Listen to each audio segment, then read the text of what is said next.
Muy buenas tardes, queridos amigos, queridas amigas. Mañana se constituye por fin la Convención Constituyente y comienza el proceso de creación de una constitución nueva para Chile. Nosotros, como la mayoría de los chilenos, esperamos esperanzados que este proceso llegue a buen puerto, que se superen la mayoría de las diferencias y que la propuesta para Chile sea una constitución armónica con los deseos de la mayoría de vivir en un país más solidario, más justo, más eficiente en la búsqueda y en la entrega de soluciones, menos especulador en términos de políticas y más concretos en el plano de las realizaciones. Todo eso esperamos que comience a concretarse, aunque los augurios son aún inciertos en relación a la manera en que esta convención va a desarrollarse. Así que de eso y muchas cosas más vamos a hablar hoy día con nuestro querido amigo Patricio, que como siempre está aquí al pie del cañón, listo y dispuesto para conversar con nosotros. ¿Cómo estás, Alejandro, estimados auditores? Claro, a propósito de los memes por el mes de julio, ¿no? Estamos en un mes clave para entender la historia chilena de los próximos años. Lo comento porque mañana, 4 de julio, se instala, como tú lo comentabas, la Convención Constituyente, sin duda el actor político más importante y más incierto en los próximos 12 meses. Un proceso de instalación que ha estado muy polémico también por ciertos requerimientos y solicitudes de aumento presupuestario, pero que estuvo también precedido por declaraciones altisonantes y convocatorias previas del grupo La Vocería del Pueblo. Es importante saber que mientras esté en ejercicio esta convención constituyente, ocurrirán las primarias presidenciales que ya están en pleno desarrollo, entrarán en ejercicio sus funciones los gobernadores regionales, hay elecciones de diputados, de senadores y también de consejeros regionales, y también donde Chile tendrá un nuevo presidente que estará gobernando mientras se redacta una nueva constitución política. Pero esta semana, Alejandro, Chile Vamos, el conglomerado político y también Apruebo Dignidad, iniciaron las primarias presidenciales con la franja electoral, que fue noticia también a través del anuario de la escuela donde Daniel Jadwe, Oscar Daniel Jadwe, a todo esto, lo retratan como un antisemita. Hay que recordar que es un concepto súper complejo en la historia universal. Y también apareció un spot de campaña de Ignacio Briones donde montado en una retroexcavadora simboliza enterrar la lógica ochentera entre la izquierda y la derecha, nada más y nada menos que sobre la tumba pinochetista. Yo te propongo que primero hablemos algo de historia. Para recordar un poco esas letanías de nuestros profesores, la historia tiene principios y también tiene categorías de estudio.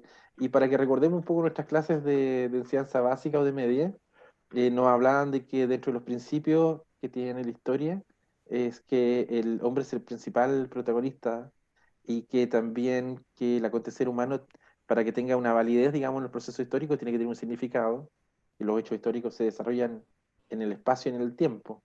Pero sobre ese tema, Alejandro, quiero consultarte. Uno de los temas más complejos de la historia es el tema de la interpretación. En política, y ahí va mi pregunta, ¿la historia como el lenguaje construye también realidades? ¿O para ti también son meras interpretaciones factibles de revisar en el tiempo? ¿Cuál es tu opinión antes de hablar de Hadwe, antes de hablar de la Convención Constituyente? Eh, bueno, la historia es una profesión fundamental en la vida de la sociedad, ¿eh? De hecho, hay algunos malintencionados que a veces deslizan la frase de que la historia es la profesión más antigua del mundo, digamos. Y al tenor de los acontecimientos y de la manera en que en cada generación, en cada década, en cada periodo de cada nación, aparecen actores que, que usan la historia, que manipulan la historia, que intentan apropiarse de la historia. Uno podría pensar que esa afirmación inicial es cierta. O sea, eh, no toda la historia es ética, no toda la historia es verdadera. eh, y para ir un poquito más lejos, o no, para no ir tan lejos, voy a ir a la década anterior, cuando había eh, una ridícula discusión que instalaba el concepto de la verdad histórica. Claro. Era ridícula porque en realidad quienes la esgrimían lo que intentaban era encubrir su propia versión de la verdad en torno a esta búsqueda de la verdad histórica. Y ese periodo tiene que ver con la detención de Pinochet y su estadía en Londres, ¿cierto? Ya pasó, por supuesto, ya la sociedad de algún modo chilena superó ese estado crepuscular en el que estuvo durante por lo menos 4 o 5 años, y ahí se discutía mucho acerca de la verdad histórica y cuál es esa verdad histórica en el fondo. Ahora bien, la verdad es que uno puede decir que la única historia verdadera es aquella que se hace escrupulosamente a través de la, la búsqueda, la reunión, el tratamiento, el análisis, la exposición transparente de hechos, datos y conclusiones muy apegadas a un contraste de fuentes, al contraste de visiones, al contraste de ideas, al contraste de hechos. Y por lo tanto esa historia que es farragosa en el sentido de que tiene mucha información es la que debería permitir a las personas generar sus propias conclusiones. O sea, una historia ética es aquella que entrega elementos para que las personas saquen sus propias conclusiones, y lo que nosotros normalmente vemos en la historia y sobre todo en la enseñanza de la historia es más bien lo contrario, esta tentación de entregar las conclusiones hechas con la intención de que nadie saque conclusiones, sino que todos abracen esa verdad. Y esa es la dificultad y de algún modo la tragedia de la historia. Así que yo me quedo con un viejo dicho, que es en realidad un proverbio árabe muy antiguo, a propósito de lo que vamos a hablar más adelante, que Marc Bloch, que es un gran historiador francés, Sí. Planteaba en uno de sus libros, y es que los jóvenes se parecen mucho más a su época que a sus papás. Exacto. Y ese proverbio árabe muy antiguo es muy sabio, porque en realidad lo que vemos hoy día, y lo vemos literalmente, los jóvenes hoy día no se parecen a sus padres. Y entonces, ¿a qué se parecen? A esta época, ¿no? A la época líquida, a la destrucción del proyecto posmoderno o a la concreción del proyecto posmoderno, a el reinado de las micro-utopías o las hetero-utopías y al reinado de lo intrascendente como hecho político. Y eso es lo que de algún modo creo yo en perspectiva histórica estamos viendo. Oye, interesante lo que tú acabas de plantear, porque también se plantea que esta convención constituyente y particularmente esta nueva constitución política que ellos van a redactar, de alguna manera se hace cargo de la historia de estos 40 años. Y para muchos esta historia de los 40 años es algo que, si bien es cierto, no se puede borrar, pero sí se puede como reinterpretar o reescribir o finalmente enmendar. ¿Qué percepción tienes tú de cómo debería históricamente tratarse este proceso constituyente, estos convencionales y esta nueva constitución en el contexto, digamos, de comprender la historia de un país? Eh, porque se habla de la constitución como una hoja en blanco. Entonces, eso te da mucho a decir, se olvida la historia pasada, se reconstruye, se reinterpreta. ¿Cuál es tu percepción de esto, Alejandra? O sea, todos los actores van a siempre recurrir a versiones de la historia, van a anclar sus argumentos en la historia, van a de algún modo intentar desarrollar su argumentación a partir de una selección casi siempre interesada de momentos de la historia.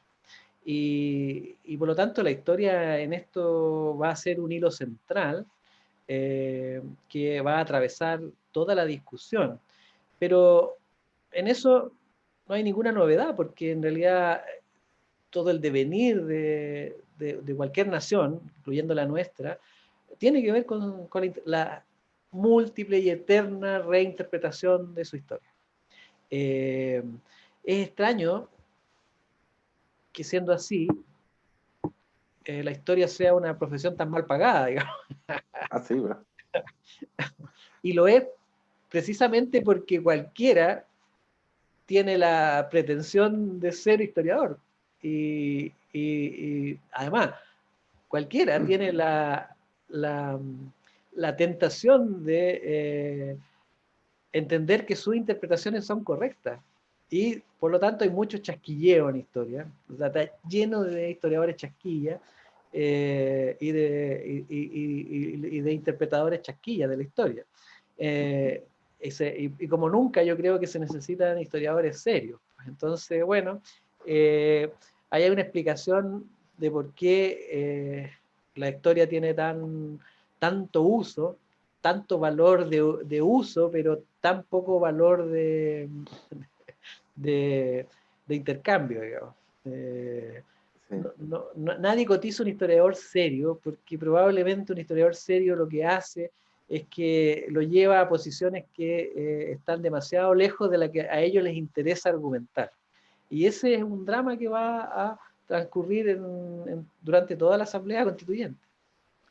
Alejandro, uno de los principios de la historia, al principio lo mencionábamos en la introducción, pero uno de esos principios tiene que ver con el uso de fuentes históricas, del cual se nutre la historia, y hace pocos días atrás, del punto de vista noticioso, apareció una fuente histórica para uno de los candidatos presidenciables, y que de alguna manera también está relacionado con este proceso constituyente. Me refiero al famoso anuario del año 1983 de Jadwe, que está, según lo que comentaba él, en el contexto de la dictadura militar, en el contexto del conflicto árabe o israelí-palestino, y si no es cierto, un anuario, los que hemos tenido la oportunidad de participar en eso en el pasado, no necesariamente tiene que ver con el autoconcepto de uno, sino que lo que finalmente otras personas opinan de uno. Se transformó este episodio del anuario para Jado en un chascarro, pero que tiene mucho de tema de historia y mucho de seriedad también, porque Jadwe antisemita es, porque así lo retratan, ¿no? Es incompatible con un candidato presidencial, por lo menos en Estados Unidos, eso le mata la carrera presidencial. Pero en Chile, donde la moralidad consiste en que a uno no lo pillen, bueno, a él lo pillaron ahora, esto forma parte de una campaña sucia, en tu opinión. La Cámara de Diputados suscribió una condena por conducta antisemita, varios diputados judíos, ¿no? Pero esto, de alguna manera, nos lleva a reflexionar esta fuente histórica, ¿no? Donde él habla sobre ciertas situaciones, o dicen que él habla sobre ciertas situaciones del mundo judío. Esto nos remite directamente el antisemitismo a un tema muy complejo de los derechos humanos que tiene que ver con el genocidio del pueblo judío en la Segunda Guerra Mundial, y también nos remite al tema del conflicto israelí-palestino, que está más vigente que nunca. ¿Qué tanto complica la política chilena escarbar en el pasado, en esta fuente histórica de un candidato potente hoy en día a la presidencia de la República? ¿Qué opinas sobre este episodio de la historia? Uf, uf, uf. O sea, este caso, con ser de lo más frívolo que hay, en términos de que escarban en el pasado de las personas para eh, traerlos a la discusión presente, hay mucho que analizar. En realidad es un bonito caso de análisis acerca del poder de una fuente muy menor en este caso. Entonces voy a partir diciendo que sí, esto es parte de una guerra sucia contra Jadwe. A esta altura yo me imagino que todo el mundo entiende que Jadwe no es un personaje que me simpatice en términos políticos, pero en este caso creo que sí es parte de una guerra sucia contra él. Ahora, es parte de una guerra sucia bien merecida, porque Jadwe y su gente practican el mismo expediente todo el tiempo. Entonces, finalmente lo que tenemos aquí es la universalización de una práctica, de una mala práctica. En este caso, en contra de Jadwe, pero tantas otras veces la usa Jadwe en contra de sus adversarios. Y ese es el primer punto. Lo segundo es que es una fuente de muy baja confiabilidad en términos de que se habla de cómo Jadwe sería o habría sido en aquel entonces. Se lo describe como dos cosas, un furibundo antisemita y eh, bueno, y un compañero alegre, jocoso, qué sé yo. Se lo describe de una manera juvenil, pero a mí no me llamó tanto la atención esa descripción.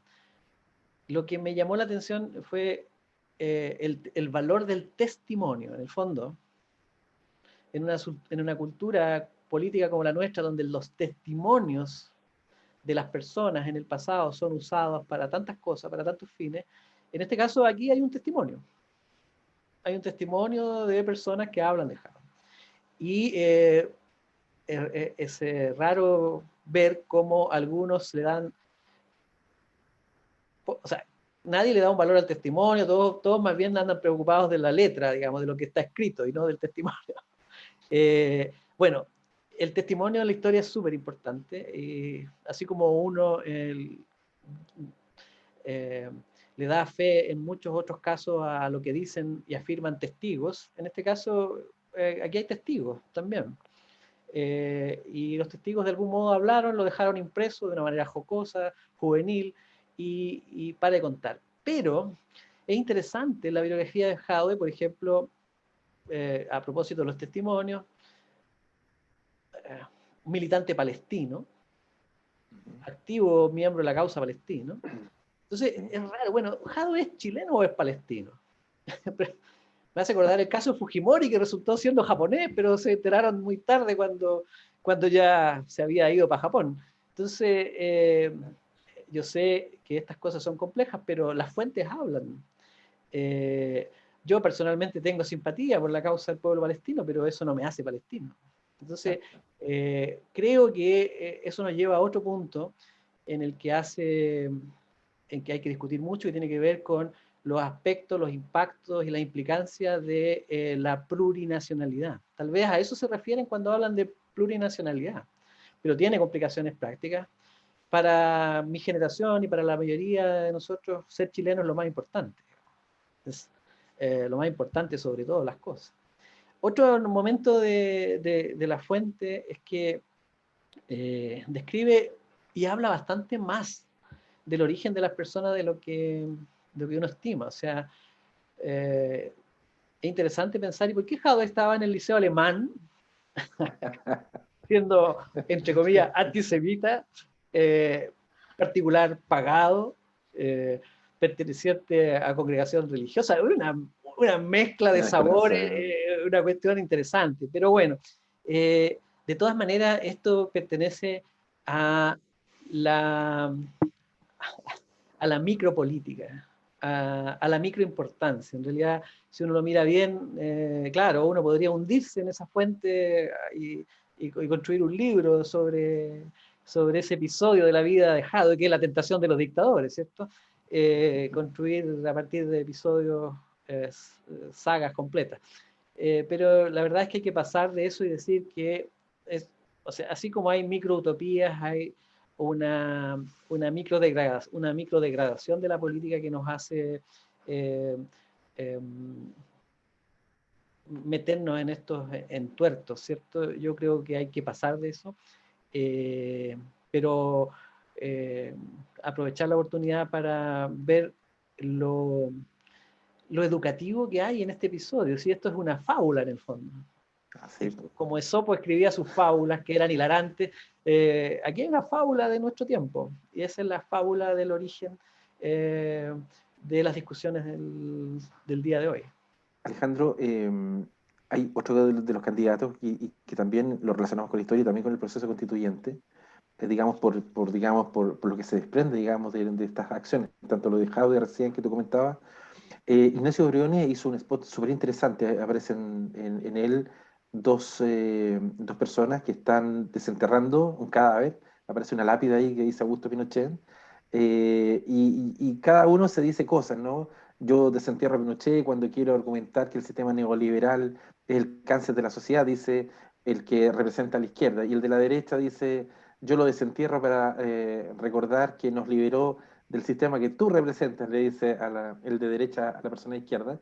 Y en eso aparece Ignacio Brioni en una retroexcavadora y con una frase así tipo Spaghetti Western: vengo a enterrar esta lógica para siempre, dice, y tira ahí una palada de tierra sobre esta tumba.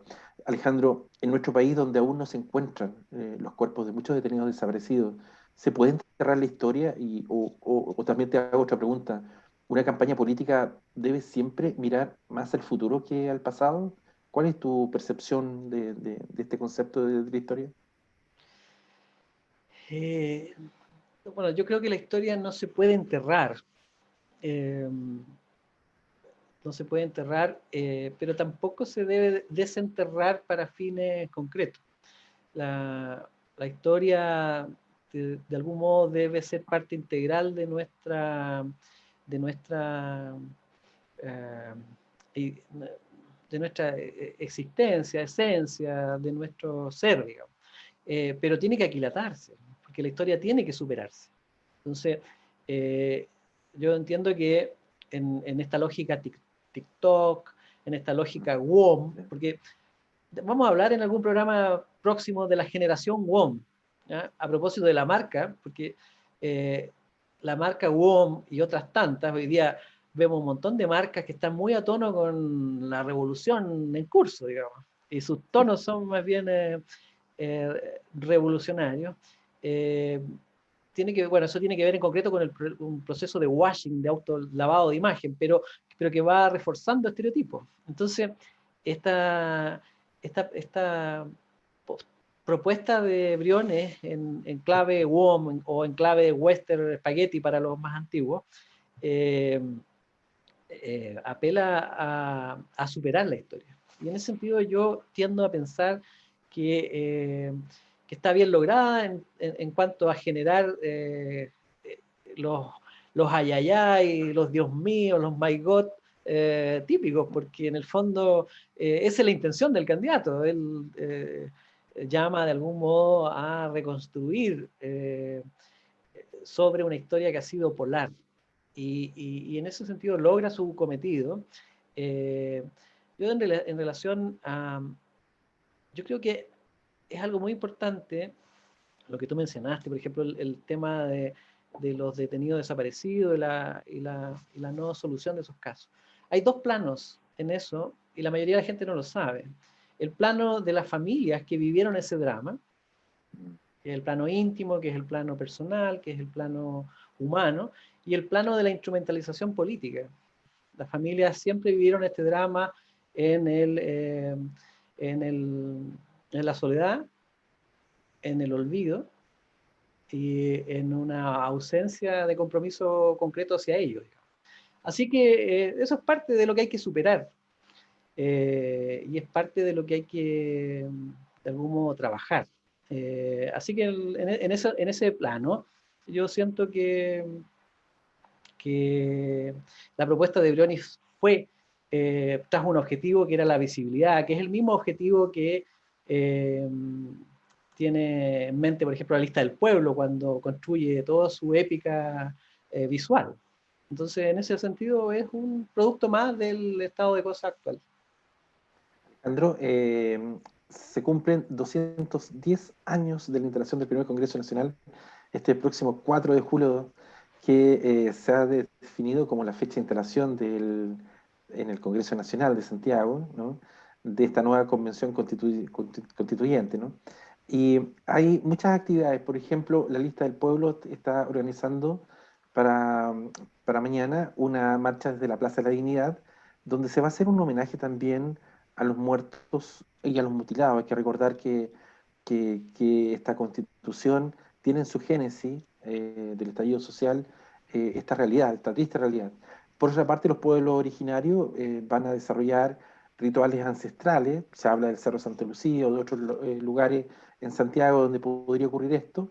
También el Partido Socialista, aquellos constitucionalistas que salieron, digamos, electos, van a realizar un homenaje a Salvador Allende bajo el concepto de se abrirán las grandes alamedas. Entonces, volviendo al tema de la historia que estamos conversando, ¿es necesario desde el punto de vista histórico marcar hitos, realizar actos simbólicos o manejar a los muertos, los mutilados, a los abusados en esos días de la convulsión social de octubre del año 2019, es un ejercicio social de la memoria histórica de cómo se logró este cambio histórico de constitución. ¿Qué opinas de esto, Alejandro? O sea, yo creo que hay varios planos en que esto se hace. Por ejemplo, eh, la ritualidad en el proceso social es importante, pero lo que logra es separar la realidad de lo simbólico. Y con el tiempo estos símbolos empiezan a repetirse, a reiterarse y de algún modo carecen de toda vinculación con lo personal, con lo humano, con lo concreto. Eh, y es tanto así que la historia siempre registra el olvido como principal característica de las víctimas.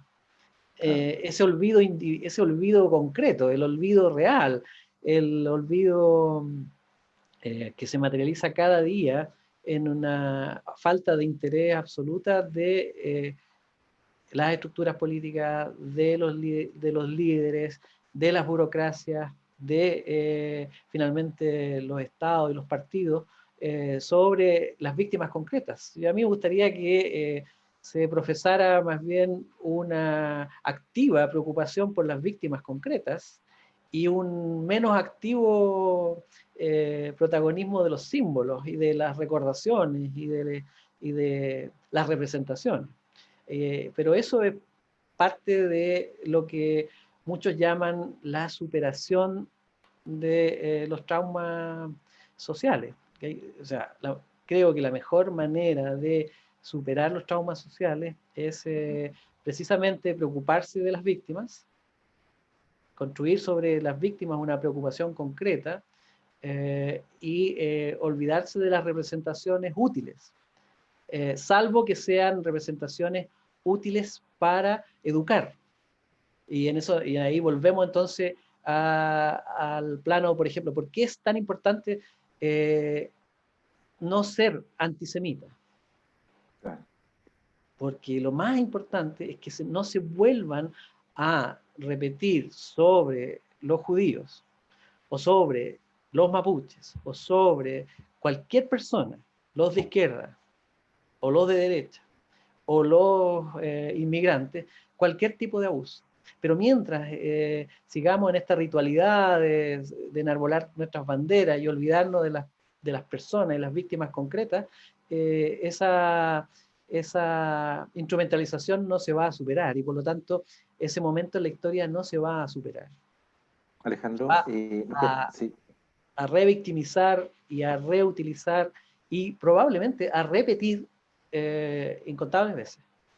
no, nos quedan muy pocos minutos en realidad, Hoy pero sí. tú hace un rato mencionaste a un historiador, Mark Bloch, y consultarte y para cerrar, digamos, con tu planteamiento, ¿esta nueva constitución política responderá a una lógica de Marx Bloch de comprender el pasado por el presente y el presente por el pasado? Ojalá que no, ojalá que, eh, y eso es lo más importante en historia, es que la historia no se puede modernizar. Eh, y lo que hay que intentar hacer es una construcción del presente a partir de las lecciones del pasado y no construir el presente a partir de las emociones del pasado. Que es lo que está en juego y que la ideología hace. ¿Eh? La ideología lo que hace es que mantiene vivos dolores del pasado para trasladarlos a, la, a la lucha del presente. Y olvidando que el presente tiene múltiples dolores, tiene demasiados dolores también que se pueden abordar y que se pueden con toda legitimidad transformar en energía transformadora. Pero la diferencia entre hacer lo uno y lo otro es que el dolor y los dolores de algún modo se abordan racionalmente, razonablemente, éticamente.